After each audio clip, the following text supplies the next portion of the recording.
So it's time for this.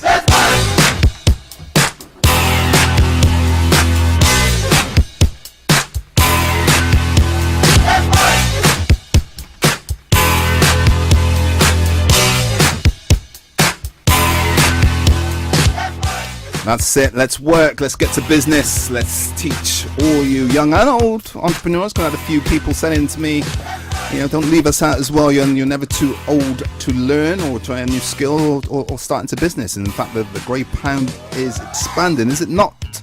Welcome, Mr. Stephen Fear. How you doing? I'm well, thank you, Roger. You? What have you been up to since the last time we spoke? Oh, we've been pretty busy. Usual sort of stuff that revolves around business on a day-to-day basis and doing other things. And for our listeners, in terms of, because you were like the CEO, and as well as being a doctor in residence up at the Bristol British Library. Not doctor in residence, entrepreneur in residence. Yeah, doctor in residence. No, entrepreneur in residence. I've been at the library in the last week. In fact, on tomorrow, I'm there again because I do a bi-monthly book review on business books, direct from the British Library in London, and so we record that programme tomorrow afternoon. So we've been busy preparing for that, been involved in other things that go on in and around general business on a day-to-day basis. So in our first show, we looked at your humble beginnings from rising and moving around from within Bristol and the West Country and the region. Also, starting off as a paper boy. Oh, yeah, I did start off as a paper boy. Yeah, and expanded that business. And in weather like this is where you actually, I can remember you saying you actually love weather like this. When you woke up, you used to rub your hands together with glee because you knew there was money to be made, didn't you? Not Dr. Fear. Absolutely. Well, of course, the worse the weather, the paper boys don't turn up. So those that are willing to turn up, i.e. me in those days, got all the paper rounds that I could grab, and therefore earned more money in a day than they would earn in a week because I just did everyone's paper round. So taking advantage of difficult situations is part of recognising opportunities. I don't mean that by taking advantage of people. I mean taking advantage of difficult situations, difficult weather. There's always opportunities to make money if the weather is difficult, with doing things for other people where you contribute as well to their lives. And just for those who are tuning in, and you may have a sunny beach to look at if you're looking certainly at Dr. Fear's residence over in Florida, and where my brother lives too, where it's there. I spoke to him. It's nice and warm there. It is raining heavily here. The skies are grey, and autumn is unfortunately with us, and that's not the fall. We have a lot colder and wetter here. So making the most of opportunities. What's your best way? How do you manage to kind of read the tea leaves and really get involved into what do people tell you? You have your network. What's the best way of doing that? Well, I think for me, reading newspapers and keeping my eye on the news has always been an important part of developing ideas and concepts by reading between the lines, looking at newspapers, whether they're local, national, international, listening to the news, watching the news. Radio, of course, is a fantastic medium for gathering news because you don't need to be stuck in one place. You can do it when you're travelling around.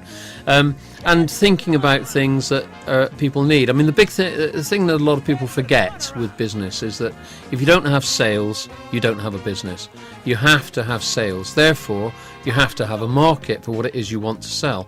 So I think the most important thing to remember for people starting out anyway is to check that there is a market for what they're proposing.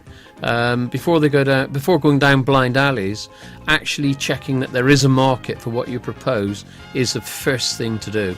That's easily done, really. You can go to places, funnily enough, the libraries, not only the British Library in London, but Bristol Library and the local libraries around are good places to get to go and get free information.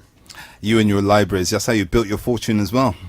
Well, reading, certainly, yeah, and using the libraries. I mean, I think that's the other thing is we live in a day today of knowledgeism. We've gone past the Industrial Revolution and the technological revolution, and we live in a day today of knowledge. Knowledge is king. It isn't as important to have a huge amount of capital. What is important is to have knowledge of what it is you want to do. And Safi, just quickly before we go to the break, I mean, you know, you've studied hard for all those years, and you know, because a lot of people don't use libraries anymore. How important is libraries to you in terms of building your educational achievement? It's very important in terms of when you're actually studying. You can't physically do any work without spending a lot of time in the library And researching. researching, and a lot of us students just literally spent hours and hours genuinely sat in the library with books just doing the work. However, when you get out of university, you realise because you're not writing essays anymore, doing that kind of work, you actually don't really need books. So I guess you would just read books just to kind of expand your knowledge, just for your career or just for leisure, but not so much for actual uni work. So it's not, you don't really find yourself in a library as often. So, books for education, books for business, books for life. I mentioned that earlier on in the Wagwan when I said about the autobiographies that are going on. That's that, and the plethora of them that they're out there. But both Dr. Fear and myself are writing books as we speak, and we both use that to help learn, even if we didn't go through the academic way. We're going to come back with more of that very shortly after this quick break. And we're back on the Old School Cruisers show. This segment, though, we hand over to our experts in the field of business and entrepreneurialism, and giving tips to our young people and old and across the communities of how to build a business.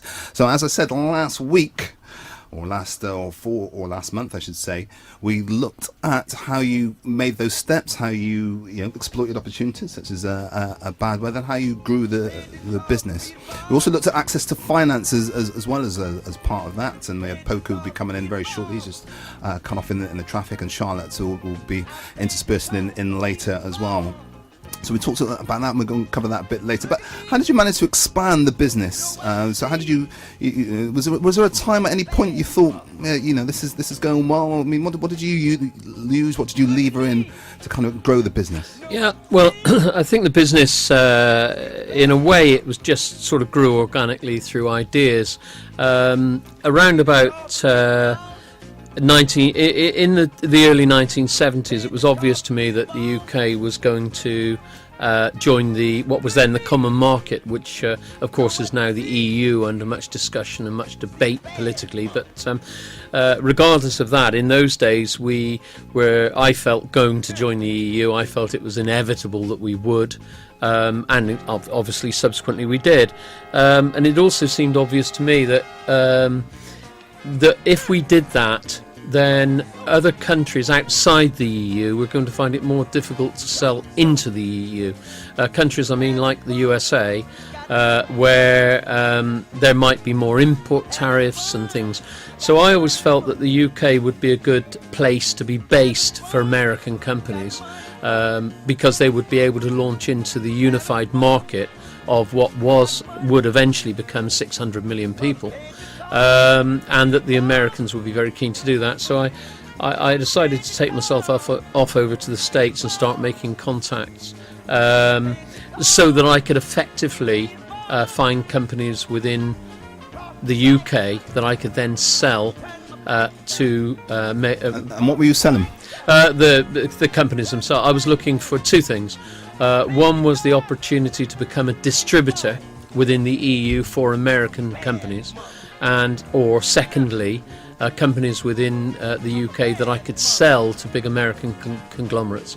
And this was any type of business? Yeah, we weren't in those days. I never thought about being based in one type of business or other, whether it was a detergent manufacturer or whether it was a chicken processing plant or whatever it might be. I just felt like, for example, with the expansion of fast food American restaurants, in which we've all seen now over the last 30 or 40 years, But going back many years ago, the only fast food restaurant at Cribbs Causeway was the original McDonald's. That was in isolation. You would drive out there as if you were going out into the outback. Cribbs didn't exist. There was no Mal. There wasn't anything, but there was McDonald's, and that just goes to show the foresight of that. I'm not. This isn't an advert for McDonald's. It's just the fact that they did show a lot of foresight by placing those anchor stores in those locations ahead. So I started. It's important to whether you agree with the principles of commerce is about learning about what worked then and then adapting that as you've just done. Yeah, that's right. I felt that there would be opportunities in the UK that could be taken advantage of. So I sort of camped out in the States and started doing business between the States and the UK. And were they receptive then? How easy was that? Very, yeah. Well, America's a funny place, and I've got a lot of American friends will be listening to this program. I know we've got a lot of people listening in Miami and places, New York, and on the web, and they'll be saying, "Don't be so cheeky." But actually, the reality is that a lot of Americans then, more so than now, they considered they had a big enough home market, and so it took a while to sort of get across the message that there was a huge market going to be available, not only in the UK, but because of the UK being involved with Europe, because basically, and I'm not, again, this is only a personal opinion, a lot of Americans don't bother with a second language. They don't need to. So locating in somewhere like Spain or Germany, there were certain American companies, not all, by all means, but by any means, but some American companies would think, we're a big family business, we're operating in 42 of the states, and we've got a massive turnover, and what do we need that for? But they would then look at it and realise that in fact the internal market of Europe was bigger than their market. And who did you have to kind of help assist with you? Because these days it would be the UKTI, United Kingdom Trade and Investment. Who was around then to help you? Sure. Well, I've always found actually that the commercial department of the British Embassy is a fantastic resource. That a lot of UK businesses, exporters, they do know more now because they're told. But a lot of sort of startups and SMEs. I mean, if someone out there now is a fledgling entrepreneur, they want to have a go, think they've got an export possibility, there's no better place really than having a word with the Chamber of Commerce in Bristol. Brilliant resource. They'll direct you to the right place, and the commercial departments of the embassies, and not only the British Embassy. If you were exporting to Portugal or China or wherever, their commercial departments will want you to succeed, and also the possibility of buying goods over there and being an importer rather than an exporter. So embassies are always good with regards to that. I have to note that down myself. Got my forthcoming book from the Windrush to the White House. It's about America, so I might have to get in touch with my own little Chamber of Commerce and UKTI rep myself. We spoke earlier I did a reading literally about 1 hour ago, and I talked about the conditions of certainly my parents' generation, known as the Windrush generation. And I know that you were a landlord, but you were a good landlord. I talked about Peter Rackman and some of the terrible conditions there. And just because we do get local listeners as well. We're in St Paul's in Bristol, one of the most vibrant communities in Britain, predominantly from historically black and minority ethnic, certainly since the end of the Second World War from the 50s, and you purchased some housing there. And I've had this conversation with a few of our black elders. I've spoken about you, and they speak warmly about you. But and I know a few of them are tuning in now. But just say about the conditions about renting and what it was like back then. Yeah, I think going back then, there weren't so many regulations and things, but it always seemed to me that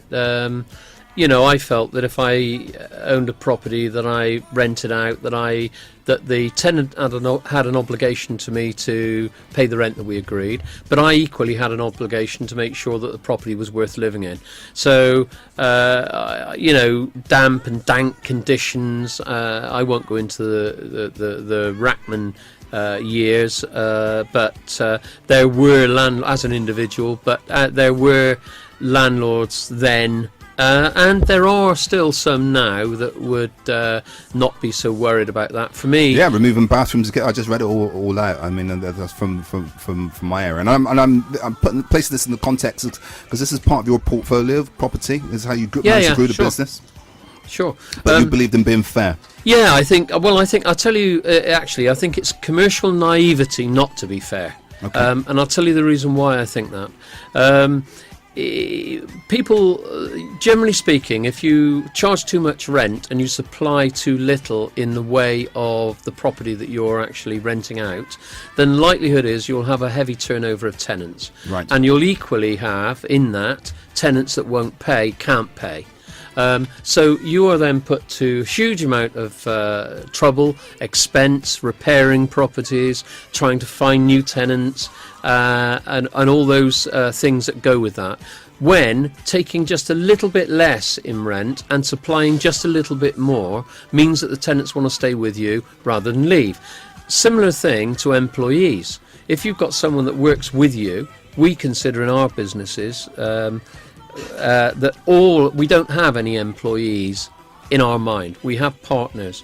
All the people that work with us, yeah, sure, I get paid more than maybe someone else in the business in an individual job, of course, but the reality is we try to treat them better than they'd get treated doing the same thing somewhere else, and we try to pay them more than they would get paid for doing the same job somewhere else. So it stands to reason, if you're getting treated better and you're getting paid that little bit more, why would you leave to do the same job somewhere else? Too true. And when did you first start expanding your property empire? In my 20s, really. In my 20s, from when I was about 19. So which year, which decade? Yeah, which decade? I don't give away your age, Dr. Fear, honestly. I'm a reputable broadcaster. Yes, absolutely. Which decade was that? 70s. 70s. Yeah. And so that's the 70s. We're now in 2014, and those principles still hold true because you're now becoming you've got a big deal going on as being a social landlord. Yeah, well, that's right. We've created a new business called Ethical Homes. And ethical is what it says on the tin. What we're aiming to do is to be the catalyst for trying to create more key worker and social housing throughout the UK, not just in Bristol. Bristol and the Bristol area and the West Country plays a big part in that, but not just in that area, but across. Because we are sadly lacking in housing, not just housing for sale, but housing for rent at fair lifetime tenancies. Because without that, for me, you see, Roger, I think that there's one the stabilising factor in society for me, it rests on two things. Firstly, a secure home to live in. That place does not need to be owned. It can be rented as long as the person that is living there knows that, providing they pay the rent, that they can still be there in 15 or 20 years if they want to be. So they can set down roots in their community because there's a longevity angle to it. And the second thing is either a business or a job to go to. And if you've got those two things in society, someone has got a secure home and they've got a secure job or a job that they can go to, and they have a feeling of well-being, and therefore whether they're making millions or whether they're that isn't so important. The most important thing is that it creates stability. You can't put down roots in a community if you're not going to be there in 6 months' time. And there was our listeners talking about the rise of UKIP and the lack of policies from our two, sometimes three major parties, and then we've got it there. When are you going to be there? When are you going for MP? Oh, I'm not. I try to stay out of politics as such. My interest is more in business and community, the people generally. I mean, we can't get away from the fact the UK is currently short of about 300,000 houses. 300,000 homes across the UK. That's my estimation, and I think I may be light on that.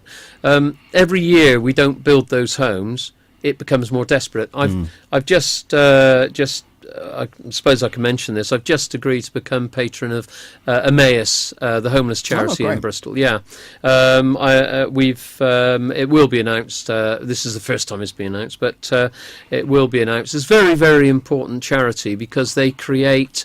It's a great charity because it ties well with entrepreneurship. Absolutely. Because what they do, just for our listeners that won't know, maybe not know, they create the community. They create a home. In Bristol, there are 20 companions, and everything that the business, Emmaus has a shop just off the top of Upper York Street, which is brilliant, by the way. You should all go in there and buy lots of goods because they've got records and bikes. It's amazing. You get amazing bargains in there.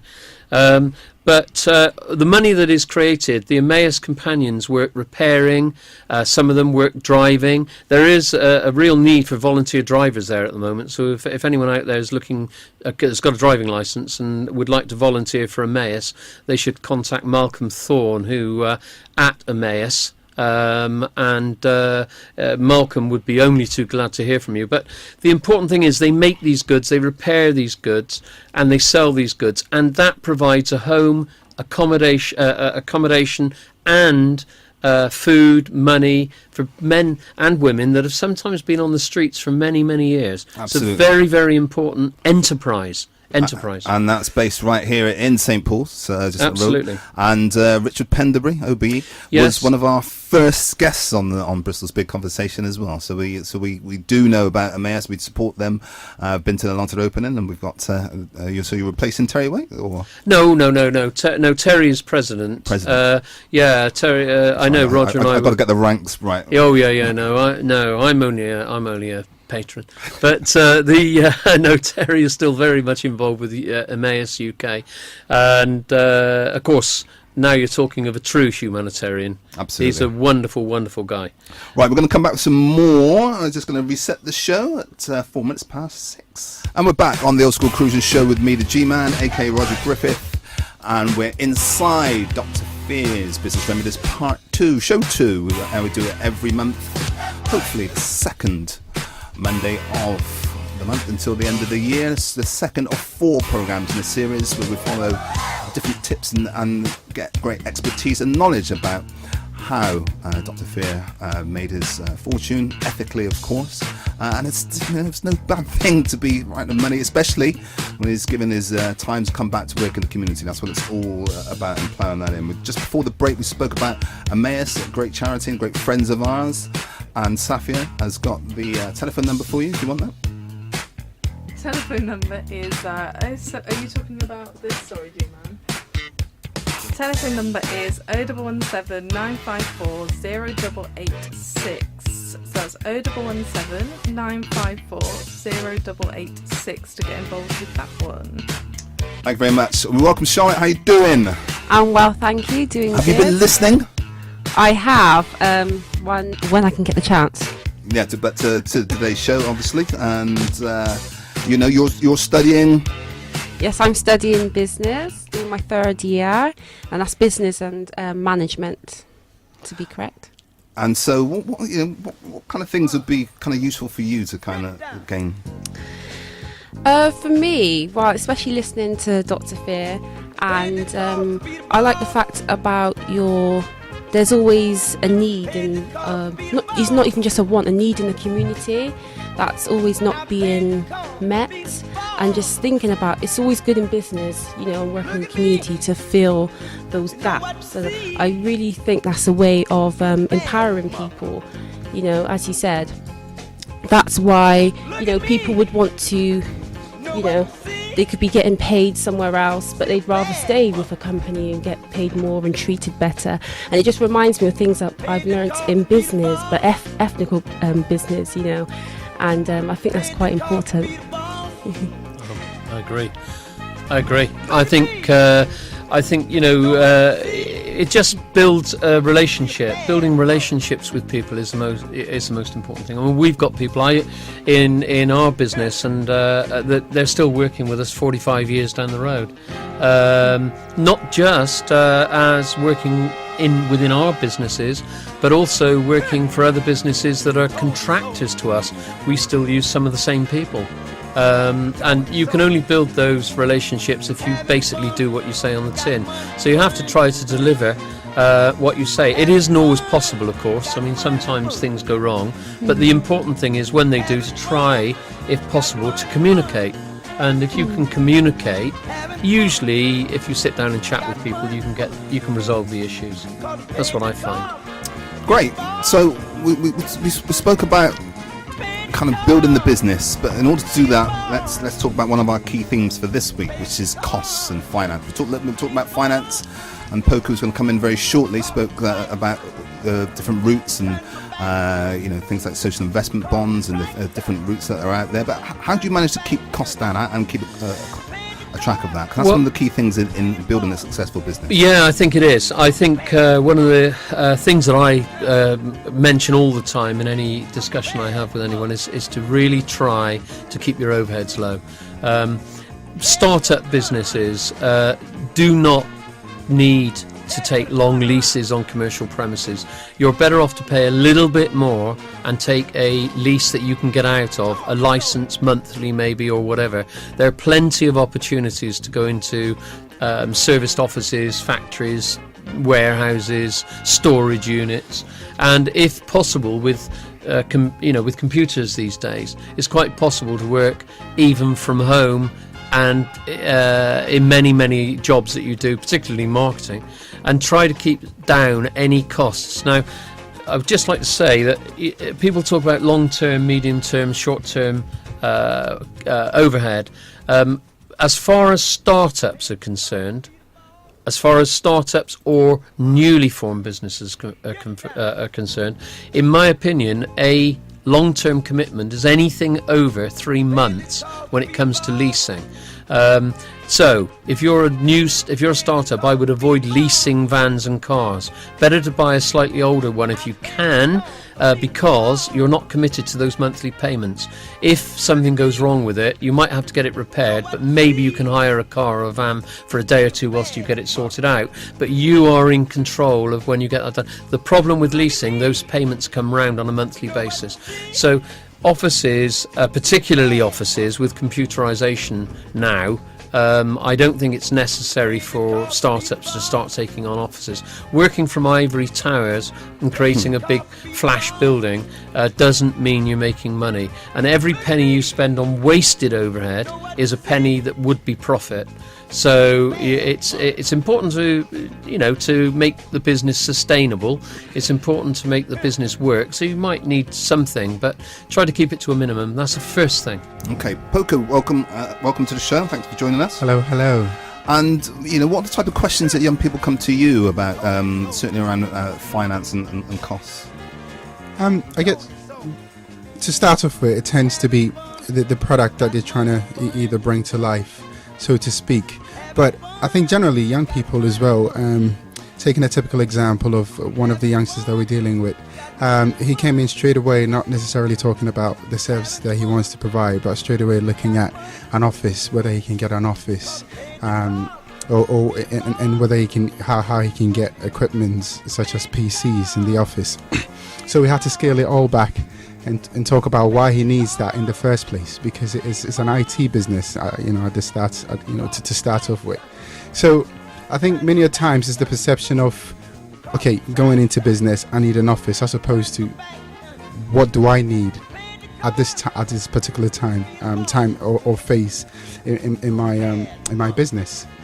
So I think that tends to be the major two. You see that they know what they want to do, what they want in terms of the services and the cost associated with it, or they're just going with what they know to be a business, which is usually the tangibles, the offices and the equipment and things of that nature. Dr. Fear, what tips would you give in terms of that kind of scenario as the best way of keeping those costs low? Well, I think, are we, just to ask Poker this question, are we talking about someone starting an IT business and not knowing how to get the equipment at the right price? Is that essentially it? Or No, taking this typical example that I was talking about, he's looking, his entire business is based on having a website, and generating business through the website. Yeah. And what he was after was an office to operate from. So my question to him was, if you're paying so much for this website in itself, which is quite a huge overhead, why do you want to add on more overhead in terms of an office space? Okay. Well, I've got a very clear answer to that. My answer to that would be don't take on the office. You don't need it. Essentially, a website, if you actually think about it, essentially a website is your shop window. If you are going to spend the money on developing a website, that is your shop window. If that's ran from your computer, whether it's a laptop, a tablet, or a PC or whatever, doesn't matter. That can be located anywhere. 3 people can be located in a very small room and actually operate quite a big business. So taking on office, it's a little bit dated to take on an office for that reason. The website is essentially your shop window. So one of the problems I think with web-based businesses, and this is a slight issue, is that people can become isolated. If you're working from home and there's only you can become isolated. So it is important, if you do that, to go out to the local cafe, meet with people, do other things, because otherwise you won't get the social interaction that is necessary for sustainable business. Okay, I'm going to come back with more. I'll put this as a reply. We're going to look at how to keep account of those pounds, shillings and pence, and how important that is, as well as some final tips. Our question of the week coming up very shortly after this. And we're back on Dr. Fear's Business Remedies with me, the G-Man, aka Roger Griffith, on Ujima Radio 98 FM, www.ujimaradio.com. It's 17 minutes past the hour 6 on a wet, unfortunately, autumnal Bristol and British evening, but so goes the weather. It's warm inside the studio. We are cooking in here. That's a dead certain. We're certainly not cooking the books, because we're looking at finance and how we keep account of that. Now, certainly as a project manager, what I have to do is like cost out things in terms of how much things are going to cost, an estimate, contingency. How important is that in terms of keeping the cost down, Dr. Finn? It's a vital element. One of the problems I think with entrepreneurs, new entrepreneurs anyway, is that the natural optimism of an entrepreneur is to go and try and get it going, and often doing the books and keeping check on where the money is and where it goes is sort of low on the agenda, when actually it should be high on the agenda.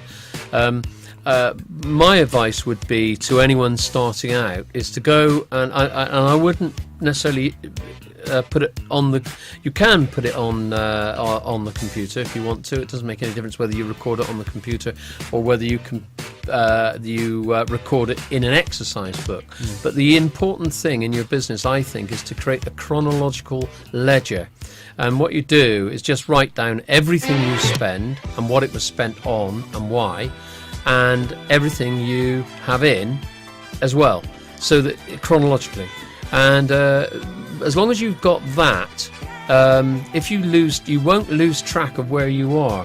Because if what you do when you get to the end of, say, 2 or 3 pages of these, just write it down when you do it. You go and buy diesel or petrol for your van or car, write it in the book. Write which account it came out of, and if you only got one account, still write the name of that account. It doesn't matter. And that's good practice, because when the tax man comes round, he's going to want to know all those things. Yeah, you've got to have a record. You're obliged legally to keep a record, and regardless of that, it's important to keep a record for yourself, because you've got to know where your money is so that you can project forward your cash flow. If you don't know how much money, one of the worst things that anyone can do is to write out checks on assuming that the bank will pay it if you haven't got the money. It's a common thing with inexperienced business people that start out. You know, maybe you've got £900 in your account, or maybe it's £9 in your account. It doesn't matter. If you write that check out for 1,100 when you know you only got 900, assuming that the bank will just go along with it, they might bounce the check. They might. And what you'll do at best is disturb any good relationship with your bank, and what you'll do at worst is disturb the relationship you have with the person that received the check. So the most important thing is to know where you are with the money, and if you need to go over your overdraft limit, if you're lucky enough to have an overdraft limit, is to ring the bank, and don't be frightened to ring the bank. They will look more favourably upon you by you telling them you have an issue than them finding out by the back door of a cheque that can't be paid. So it's an important thing for entrepreneurs to remember. Actually, I think it's good household practice as well, you know, just for a household. Absolutely. And I mentioned about running projects and getting used to it. I would urge you all just to try and get used to Excel or whatever its equivalent that's free to you, because it does some of the work for you, and in the business world you're going to do that. But when I start with a project, I think about everything that could happen. So let's take you're running your school event. You might order a disco. How much is the disco going to cost? Put that down as that's one of your costs. Flyers, maybe your food, your soft drinks, all of that cost, and you put that down. It's not as, and when it's broken down like that, it's not as difficult as you may imagine. Poker. Well, I'll probably add this, that, you know, for young people starting up, because at times you can have great ideas but not necessarily be that inclined when it comes to, you know, doing the numbers, so it may scare you off. So for the young people listening, we certainly will advise you to get in touch with BYEP. What we have is we've devised sort of Excel sheets with all the formulas behind it, and all you need to do is just put in the numbers and it works it out for you. Okay, who's BYEP? Oh, sorry, that's Babasa Youth Empowerment Project. Just at Trelawney House, not far at all from Ujima House. And we'll give those details out on our Facebook page. Sorry, can I just mention one other thing? I think can I mention one other thing that I think is important? When you're doing your books, when you're writing up your ledger, and when you're projecting forward, round up any costs. If you've got something that looks like it's going to cost you £96.90, put it in at £100 in your projections. So round it up. When you are then looking at sales, round them down. If you think it's going to be £92, don't put £100, put £90 or even 80. Project up what your costs will be and down what your sales will be as far as projections, because it builds in a natural contingency, and it's very important when you're planning any project to build in a contingency. When we're doing any costings, we always build in 10% of the cost. So if we worked everything out and it comes to £9,400, we will put £940 in as a cost for unknowns. So it's very important to always do that. You know, build in those contingencies, because things have a habit of costing more than you think they will, and you might be a little bit delayed on receipts. Okay, it's 6:23. Time is running short, but we've still got time for our question of the week from Seth. Thanks, G-Man. So I understand you work closely with your son Leon as part of the Fear Group. So I just wonder, for those starting out who want to do their own business, is it a good idea to join with a family member or friend for that business, or can that cause a lot of kind of unnecessary stress and kind of tension in that relationship, do you think? Okay, well, I think it's a brilliant question, actually. It's a brilliant question. For me, in my business, I can only say that I wouldn't have it any other way. We have not only Leon, but we have various other family and extended family members within our businesses. But in general, you have to bear in mind that if it doesn't work out, you not only damage a business relationship, but it may damage a personal relationship too. So it does take quite a lot of thinking about. You have to be fairly sure that it will work out. Leon and I have an unusual relationship. We're more like brothers than we are father and son. We sort of are best mates, as well as we enjoy. Well, I think he might say something different, of course, but I think we enjoy each other's company. We have a lot of things that we have in common. Although quite often at weekends we don't see each other, and we do a lot of things separately. But we have a particularly good working relationship. That isn't always the case. A lot of family businesses come to grief through internal arguments and rows. So, and none of that would have come easy to you, because it's not something that you learned. Let's be honest. So you've done marvelously in terms of cultivating that relationship, both as a father and as a businessman. Well, I think the thing, when I think Leon would say this. I mean, when he was growing up, I mean, he used to come to work with me when he was 8-9 years old. I used to take him to board meetings in London with I suppose some reasonably powerful figures in those days, and people used to say to me, you can't take a 9-year-old boy, but Leon loved it. He'd sit in the car, we'd get there, we'd do the meetings, and it was always good. And I think he would say that I used to say to my kids, and is if you've got something to say to me, if you've got something that you don't agree with, you must speak out. Don't be dominated by me being in a more powerful position than you. If you've got something to say, it's valid. There's no such thing as a stupid question. There's only a stupid answer. So if someone has got a question, they're asking it for a reason, whether that person is a child or whether that person is a 68-year-old widow. It doesn't matter who it is. If they're asking a question, they're asking it for a reason. So I encouraged my kids to if they had an observation in the business, if Leon had an observation, but he was only a young kid of 12, say, or whatever age he was encouraged to come out with it, and so he had a right to speak. So not only business advice, and we've got fatherly advice coming through as well. That's fantastic. It's our final few minutes before we go. Charlotte, your thoughts and reflections on this week, and any particular questions that you wanted to come? I was just thinking, really, in my experience, and as a young person as well. For example, I've always had many business ideas, and it's just like there's so many ideas running through my mind. But it's knowing how to target and aim, and I don't know. For me, I always thought, wow, who do I go to? But now, well, it's actually like the past year I've started meeting all these different people now, which is great. So I just hope there's young people like myself and younger that can hopefully, I think a lot of people, find inspiration, like in you guys, So, well, I think it's important to remember for all of our listeners out there, young, old, regardless of religion, regardless of colour, regardless of whatever, that you are as good as anyone else, and you have the right for your say. And it's important that you know that for your own self-confidence. If you walk into a room, have self-confidence. Don't let people put you down. You've got the rights to your life. It's your life. It's your life. Poker?